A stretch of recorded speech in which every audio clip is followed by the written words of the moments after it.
I've got with me Los Angeles Times sports media writer Larry Stewart. Every Friday on page 2 of the LA Times sports section, his column appears, and he reports on the latest in sports media.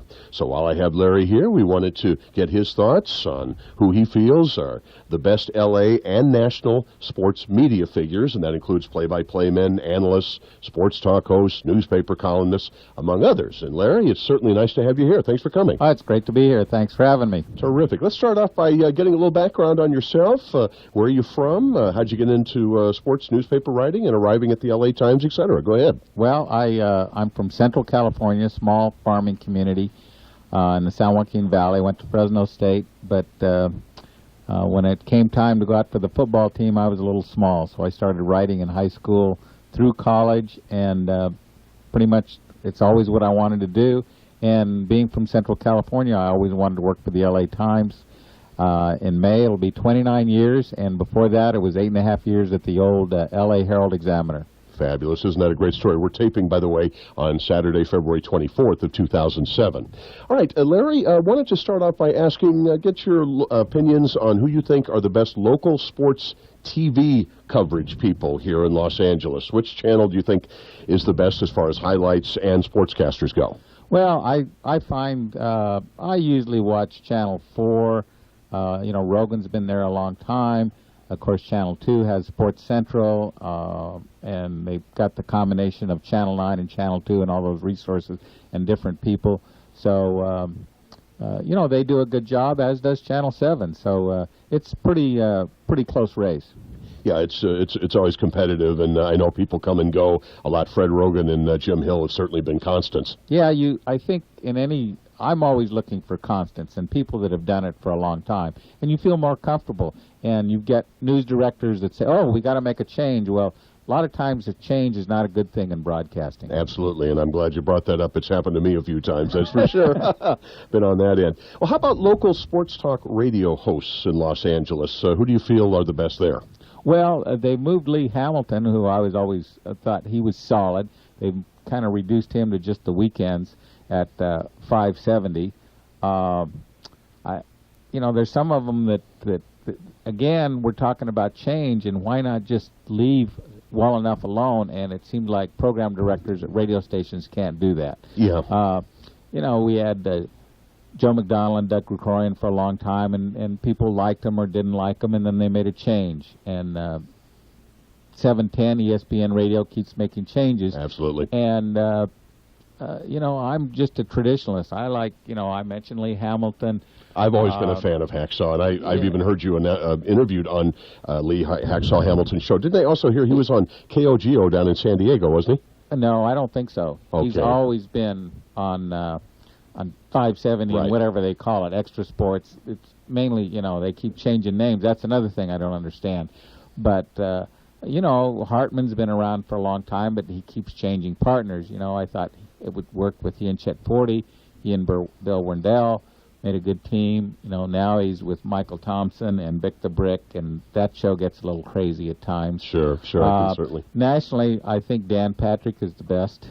I've really become a fan of Colin Cowherd, but those are national shows, and I've seen the way radio does national and local. The national shows have more resources, a little more people working on it to research things and stuff. So your national shows tend to be a little more professional, but I think it's really important for talk radio to be very local. So, but again, I really like Dan Patrick and Colin Cowherd. Sure. You answered one of my questions I was going to ask another second. You talked about Dan Patrick. I'm also a big Dan Patrick fan. How do you feel about Jim Rome nationally? Jim Rome, I think, is a good story in that he's maintained his stature for a very long time.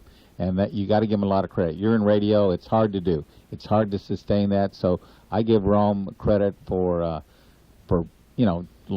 handling it for a long time. Exactly. Now, your paper, the Los Angeles Times, always considered one of the top sports sections in the country, isn't it? Well, I hope so.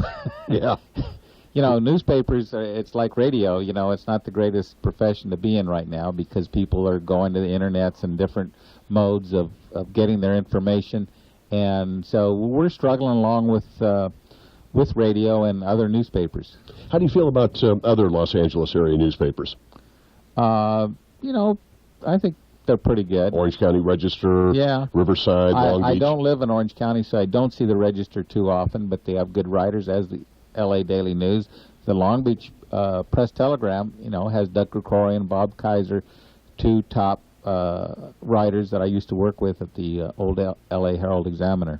All right. Get your thoughts on the following local play-by-play man. I'm going to pick your brain on this and talk about the who's been voted not only the greatest sportscaster in the history of Los Angeles radio, but also the greatest broadcaster, maybe period, in the history of L.A., Vin Scully.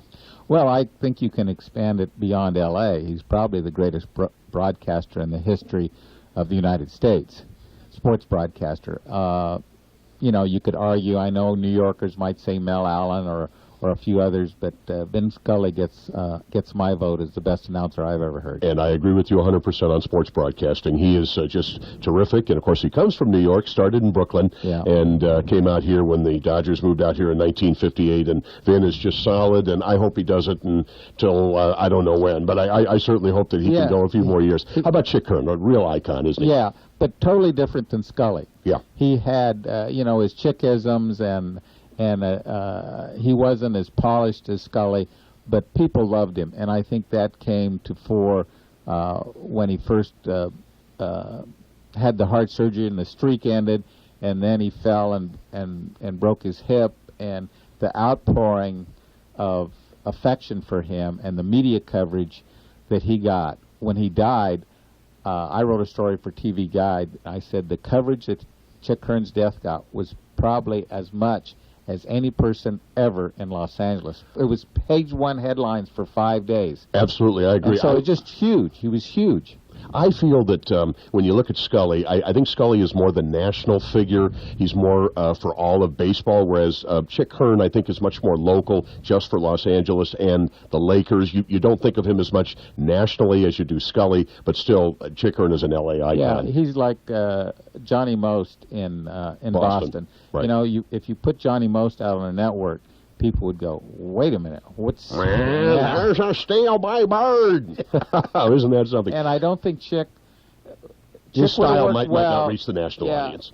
Where Scully had no problem switching Absolutely. to national. What about Bob Miller, longtime hockey announcer? Well, I kind of feel sorry for Bob because as great as he is, and he's up there almost in Scully's league. I mean, he can do everything. He's versatile. He's sharp. He's also a great guy, but he just doesn't get the recognition because it's hockey in Los Angeles. Right, exactly. I lived in St. Louis for 11 years. I had a chance to hear who I think was the greatest hockey announcer, Dan Kelly, of all time. I put Bob Miller second on that list for hockey announcers. Yeah, I've heard. I'm not as familiar with Dan Kelly, but I've heard that. Absolutely. But I know people that are really into hockey say Miller is the best. Oh, he's fabulous. How about Pete Arbogast? I think he does a good job. I guess he's a little quirky at times, but I've always had a really good relationship with him, and I think he does a solid job. I give him high marks. How about Angel announcers, the radio and TV announcers for the Angels? Yeah, I think Rory Marcus is very good. It gives you the nuts and bolts, and I always look for that. How long before somebody tells me what the score it is, what the inning is? You know, who they're playing, who's pitching, you know. I think Rory does a fine job. Terry Smith, I don't have a problem with him. And I kind of like the TV announcers, actually, Steve Fiziak and Rex Hudler. Some people don't, because I get a lot of emails. I think Fiziak does a solid job, but there are people that don't like him. And he's not as universally liked as Scully, but I think he does a pretty good job. Three announcers here, real quick synopsis on Ralph Lawler, Chris Roberts, and Ross Porter. Interesting you would group those three together. They sort of, all three very nice guys, very loyal to their employers and the teams that they announce for. And I think they're all pretty good. I have no problem with Ralph at all. You know, the bingo seems to work with him. Chris, I think he's fine as a UCLA announcer. Some people I know are not as high on Chris Roberts. And let's see, who was the other one? Ross Porter. Ross Porter. You know, Ross really grew on me. Yeah. And he took a lot of criticism early in his career. Good evening, everybody. Welcome to Dodger Stadium. Yeah. I can't do him as well. And a lot of stats, you know. And Absolutely. They said, oh, gosh, you just envisioned him poring over the record books in his hotel room preparing for a broadcast.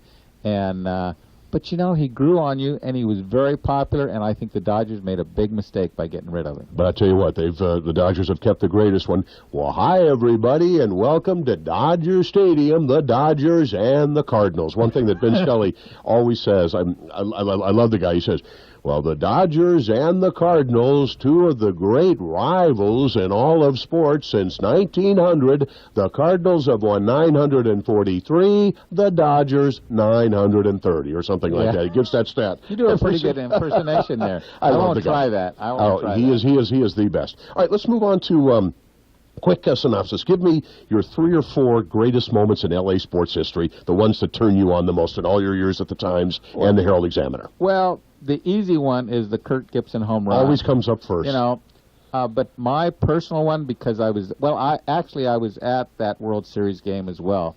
But my personal number 1, number 2, 1975 in San Diego, NCAA Final Four. John Wooden's last 2 games. Louisville, Richard Washington hits a shot. Double overtime game, Yes. one of the great games I ever saw. Maybe the best game I've ever seen. A guy named, I think his name was Ken Howard or something Howard, hadn't missed a free throw all year. Goes to the line, misses a free throw.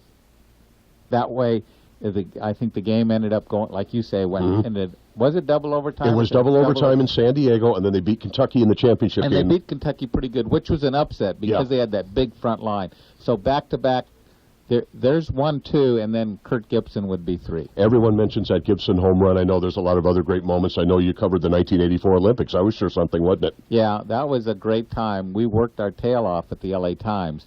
We slept at a hotel, 2 blocks away, and just worked round the clock.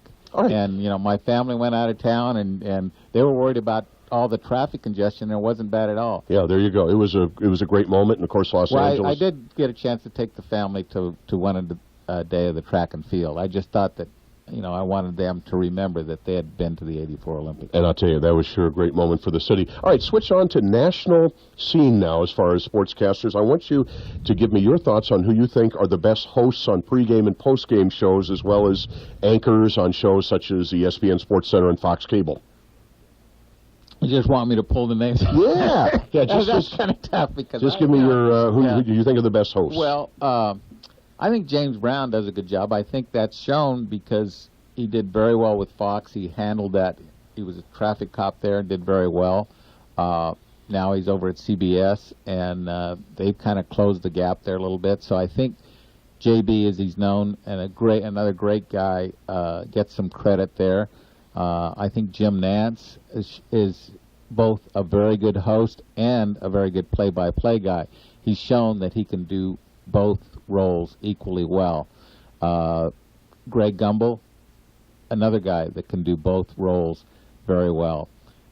You go to ESPN, I'm a little bit of a Chris Berman fan. A lot of people do not like him, but gosh, if you look at his energy, and I even liked his nickname things and stuff like that. George Taco Bell. A real professional. Sensitive guy is Bob Costas. Yeah, right. But, I mean, he's driven, and I find that a lot of the broadcasters that are a little insecure, they're driven, and they're sometimes the best. Yeah, that's interesting. You mentioned Chris Berman. He goes way back to the very beginning of ESPN in 1979. Yeah. He's always telling stories about it. And of course, those baseball names: George Taco Bell, Jerry Rolls Royce, me and Willie McGee, and all those names. Tommy Ben-Hur, and all those things. I don't know if you find this, but it seems like a lot of the Sports Center anchors are kind of interchangeable, and you kind of like. But Berman stands out. Yeah, absolutely, and he's been there for a long time. All right, so what network do you feel does the best overall job as far as highlights, interviews, score updates, etc., of all the networks carrying sports? Well, ESPN has the advantage of being 24/7. So I just, they probably make the most mistakes or use poor judgment more than anything, but they're also out there number one by far, 24/7. But Fox tried at one point to compete with them nationally, and then retreated a little bit and says, well, we're going to concentrate on the regional networks and just cover local. So that kind of left the market wide open for ESPN just to dominate. And I think that they've been that way. I think that they sort of set the table, and I'm not sure that the others, at least on the cable end, have been able to keep up. I love ESPN News, 24 hours. I watch that all the time, check it several times a day. It's just fabulous. Yeah, ESPN's an amazing success story. You think how they just started. It was this crazy idea, 24/7 sports, and this little it was originally just going to be a Connecticut network. Right. And for them, meager start to just this huge, giant corporation now. It's really amazing. It's become a part of Americana, and most homes have cable, and ESPN, of course, is always on that standard basic cable. A couple other things here before we take a quick break. Larry, do you have any comments on newspaper sports sections in other cities around the U.S.? I know you're working for the LA Times, which I consider the best newspaper in the United States in the sports section, one of the very best. Do you have comments on some other sports sections around the country? Now with the internet so prevalent, and for a while I was doing, for 3 or 4 years, I did the morning briefing column, which required me to look through all the newspapers and so forth. Yeah, and the New York Times, of course, very respected newspaper. Their sports section doesn't have quite the reputation the rest of the paper does. Boston Globe is generally regarded, along with the LA Times, as maybe the best sports sections in the country. There was when I was doing morning briefing, there was a similar writer for the Seattle Times, Dwight Perry, and I thought he was just excellent. Yeah. And I would go to his column first when I was doing morning briefing for clever little brief items. So it depends on what you're looking for. And, Washington Post, of course, another good newspaper with a good sports section. Miami Herald's another. Philadelphia Inquirer, yeah, Chicago Tribune. Philadelphia is a real hotbed for good sports writing. Chicago Tribune. I better say yes. I bet since they're our parent company, they're owned by our parent company. Okay, Los Angeles Times media sports writer Larry Stewart. It's so wonderful to have him here with us today. Okay, Larry, we're going to talk about the national play-by-play TV announcers, and we'll start with who do you think are the best in your opinion? Go ahead, sir. Well, Scully was national, and we've already talked about Vin Scully. I mentioned Jim Nance earlier. I think he's very versatile, good, solid guy. You've got Al Michaels, generally regarded as the best national play-by-play announcer in the business now. He's been on Monday Night Football and now Sunday Night Football for so long. People forget what a great baseball announcer he was. And then when ABC got the NBA, who did they turn to make their number one guy? Al Michaels. Absolutely. Which he did, and he did basketball very well. I remember when I first got to know Al Michaels, he was doing the delayed telecasts on UCLA for Channel 5 in 1974. He did that for 1 or 2 years. He replaced Dick Enberg, who's not a bad national play-by-play announcer. All right, that's certainly a great synopsis. I remember hearing Al Michaels. Of course, we think of him on the Olympic hockey game back in 1980 when the U.S. beat the Russians and went on to win the gold. Of course, we remember him for that, but I remember him on baseball, and then I remember, and I always liked him on baseball, and I kind of wish that the network on baseball World Series would go every other year, like Fox have it one year, ABC with Michaels, or NBC with Michaels. Do you see that ever coming back? No. Okay. The NFL can do that because they're the king now. Right. But baseball is lucky if they can get the kind of money that they want from one network, and then that network is going to want the continuity of having the World Series every year. Talk about some other play-by-play announcers here, national. John Miller. I think he's one of the best baseball announcers. He does a great Vin Scully next to you, but he does the best Vin Scully impersonation I've ever heard. Oh, he's fabulous. I got to mention Joe Buck. I think Joe Buck is really, really good. And his dad, Jack, I got to know pretty well. Another great icon in the business and just one of the nicest guys you'd ever want to meet. I'm so glad As is Joe. I'm so glad you mentioned Jack Buck. I lived in St. Louis for 11 years, went to college there, and listened to Cardinal broadcasts on KMOX, and hearing Jack Buck announce those games was just fabulous. He's certainly one of my heroes, and then his son comes along, and he's truly one of the greats. How about Marv Albert?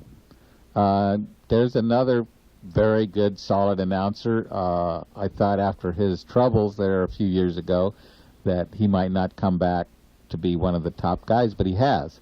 And, good for him. That's fine. Dick Enberg, of course, a legend going back to UCLA basketball, and we're going to talk about this in a little bit, but I think that Dick Enberg was perhaps part of the best TV sports broadcasting team ever when he teamed with Billy Packer and Al McGuire on the college basketball games in the 70s. But your thoughts on Dick Enberg? Yeah, again, right up there in Scully's league and a super guy that everybody likes. He was great on the Angels with Drysdale, and they were a great team.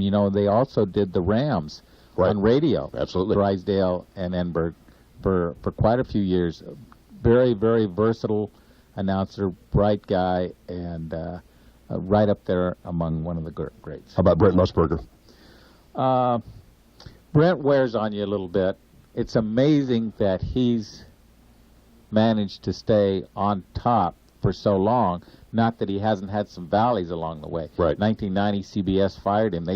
He was this, what'd they call him, the ego monster or something like that. Wow. That he was not popular at all with CBS people, and he was just, but maybe he kind of gave him a wake-up call, and now he's come back, and he's the #1 guy in college football for ESPN, ABC, and he's their NASCAR host. So, I got to say about Brent Musburger, he announced the best game that I ever saw live on television, Game 5, 1976 NBA Finals. It's Boston and Phoenix, the triple overtime game won by Boston in Boston Garden on that Friday night. Musburger announced that game with Rick Barry. Just a fabulous job. That's the biggest memory I have of Brent Musburger. And you're right. He could be very good. But there's times when he interjects himself too much into the broadcast, and he can be irritating. You mentioned Rick Barry, great basketball commentator. Again, a guy who had problems getting along with people.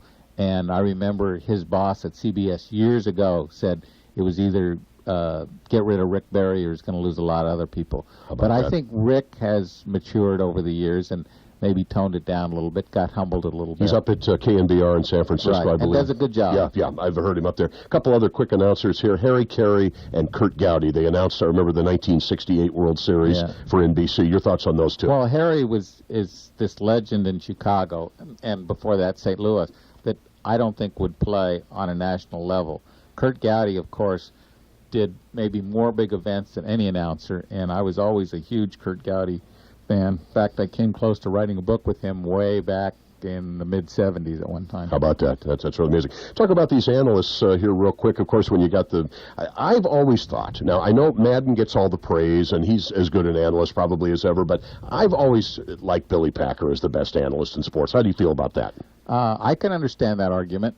I'm a Madden fan as well, but Packer really if you really just want nuts and bolts and analysis, Packer's as good as they get.